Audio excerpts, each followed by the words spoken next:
It was 11:47 at night, and I was sitting in my car in the hospital parking garage, engine off, unable to go back inside and unable to drive home. I had just spent 4 hours watching my husband sleep in a recliner next to our daughter's hospital bed. She was 7 weeks old. She had tubes in her nose and a monitor clipped to her foot and a little knit cap on her head that a volunteer had made and left in a basket by the nurse's station. The cap was yellow. It had a tiny bow. I should have been sleeping too. The nurses kept telling me to sleep. But every time I closed my eyes, I heard the monitors, and I couldn't tell if the sound was real or in my head. So I came down to the car to breathe for a minute, and I picked up my phone, and I texted the family group chat. I typed, "Ellie had a hard day. The doctors adjusted her feeding tube again. I'm really struggling. If anyone can come this weekend, even just for a few hours, I would really appreciate it." I hit send. I put my phone down. I watched a man in scrubs walk across the garage toward the elevator. I thought, that person is going to go save someone's life right now, or at least try to. And my family couldn't drive 2 hours to sit with me. I picked my phone back up. The chat showed that everyone had seen the message. Little scene receipts one by one. Nobody replied. I sat there until midnight. Then I went back upstairs and I held my daughter's hand through the bars of her bassinet until I fell asleep in the chair. Ellie came 6 weeks early. My water broke on a Tuesday morning while I was making coffee. I remember standing at the kitchen counter thinking, this isn't happening, this is too early, we're not ready. We hadn't even installed the car seat yet. The bag I'd been meaning to pack for the hospital was still just a list in my notes app. My husband, I'll call him my husband because that's what he is, the most important person in this story. He drove 90 miles an hour to the hospital and held my hand through every contraction and didn't leave my side until they wheeled me into a room with bright lights and a lot of people talking very fast. Ellie was born at 32 weeks. She weighed 3 pounds, 11 ounces. She came out crying, which they told me was a good sign. I didn't get to hold her. They took her away immediately, and I lay there on the table and stared at the ceiling and kept asking, "Is she okay? Is she okay? Is she okay?" And nobody was answering me directly. And that was the most terrifying 2 minutes of my life. She was okay. She was small and her lungs needed help, and she had to go straight to the NICU, but she was okay. My husband texted our families from the waiting room while I was being moved to recovery. He sent Ellie's weight and a photo the nurse had taken. She was in her incubator, covered in wires, still wearing that first little yellow cap. My mother-in-law called within 5 minutes. She was crying. She said she was getting in the car right now. My own family's response was more complicated.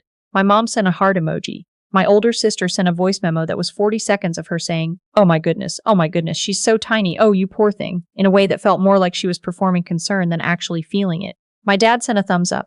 A thumbs up. I stared at that thumbs up for a long time. My daughter had just been born 6 weeks early and was in intensive care, and my father sent me a thumbs up like I had texted him that the traffic wasn't too bad. My mother-in-law arrived 3 hours later with a bag of food she'd packed from her own kitchen. Soup, bread, cut fruit, a thermos of coffee. She sat with us in the NICU waiting room and didn't say a single hollow thing. She just sat there. That was enough. That was everything. My family did not come. I kept telling myself they needed time to process. It was a lot to absorb. The baby coming early, the NICU, all of it. I gave them a day.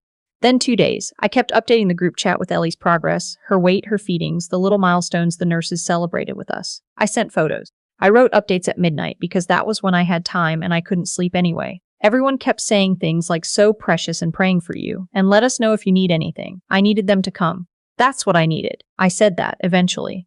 I said, it would mean so much if someone could come and just sit with me for a bit. I'm alone here a lot when my husband has to go to work, and still, nobody came. Week 2. Week 3. Ellie was gaining weight slowly. The nurses knew us by name. I had learned which vending machine had the good granola bars, and which bathroom on the 3rd floor was always clean. I knew the other NICU parents by their first names and the names of their babies. We sat together in the family room sometimes and didn't say much, just drank bad coffee and kept each other company. That little cluster of exhausted strangers became more of a family to me in 3 weeks than my actual family had been in months. My aunt, my mom's older sister, the one everyone defers to, the one who has strong opinions about everything, and somehow always ends up being the person who sets the tone for what the family thinks about any given situation. She called me at the end of week 3. I was happy to hear from her.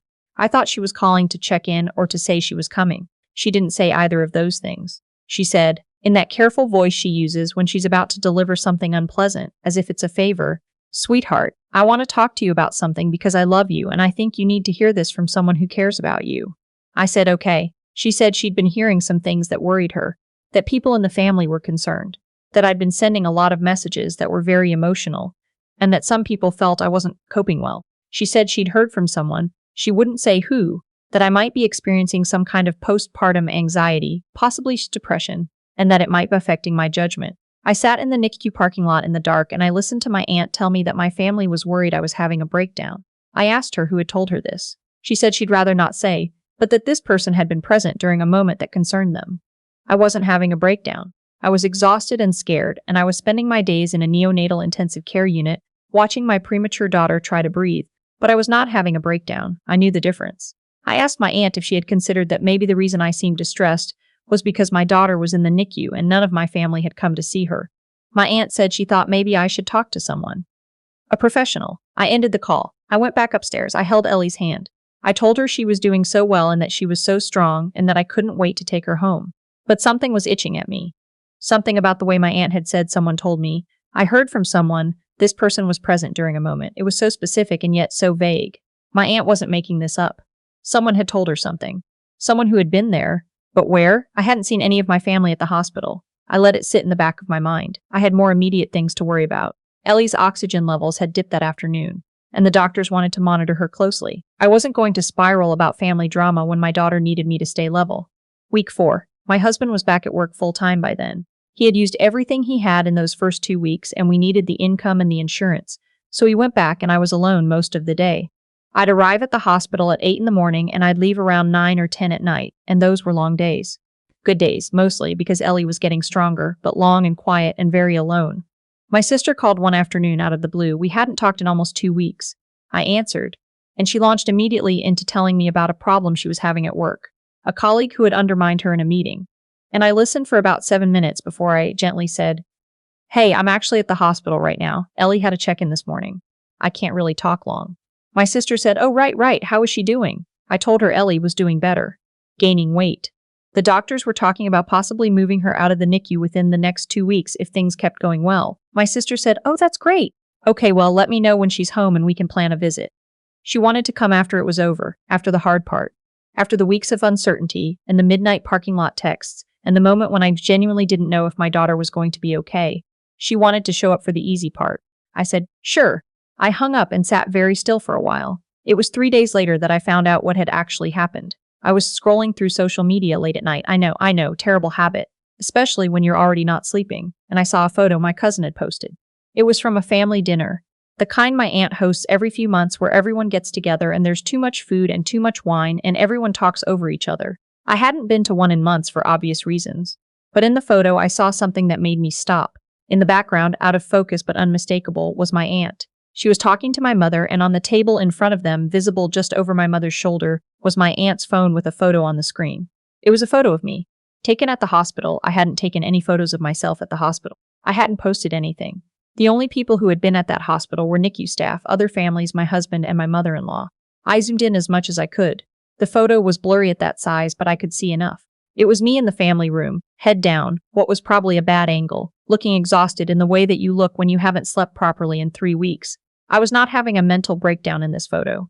I was just tired, but I could see how someone might choose to frame it that way if they wanted to. Someone had been at the hospital, someone who knew me, who had seen me there, and who had taken a photo of me without my knowledge and shared it with my family as evidence that I was falling apart.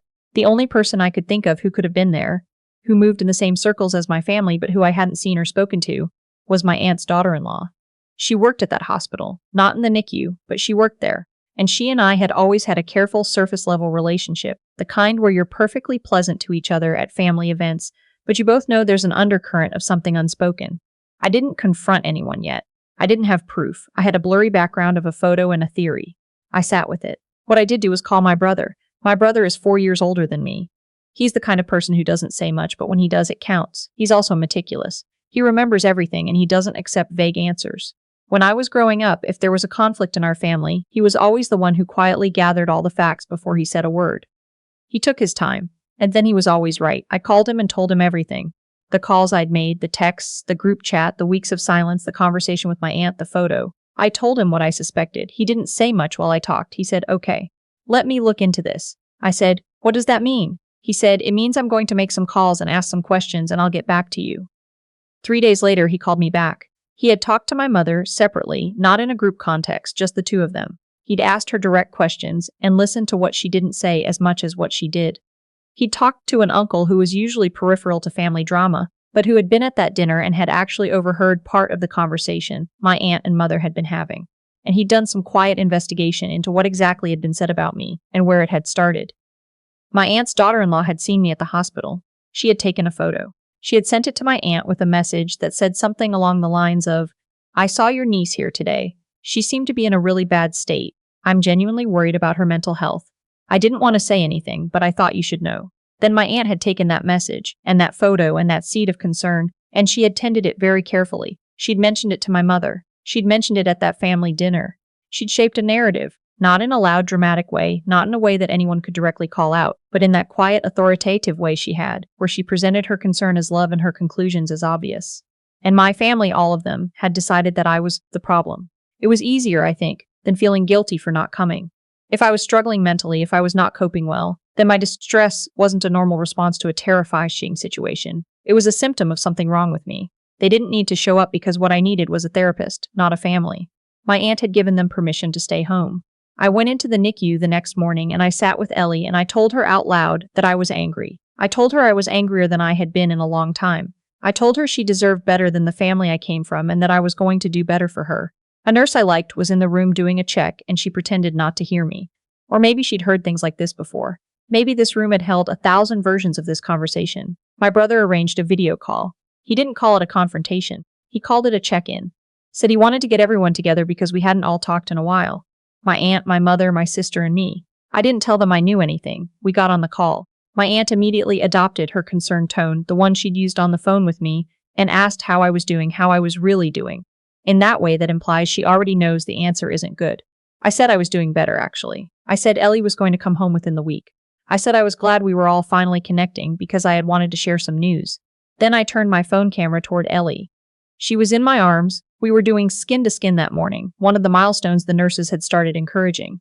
She was small and warm and her eyes were open, looking at nothing in particular the way newborns do. I said, "This is your granddaughter and niece. She's been here for 5 weeks. This is the first time you've seen her face."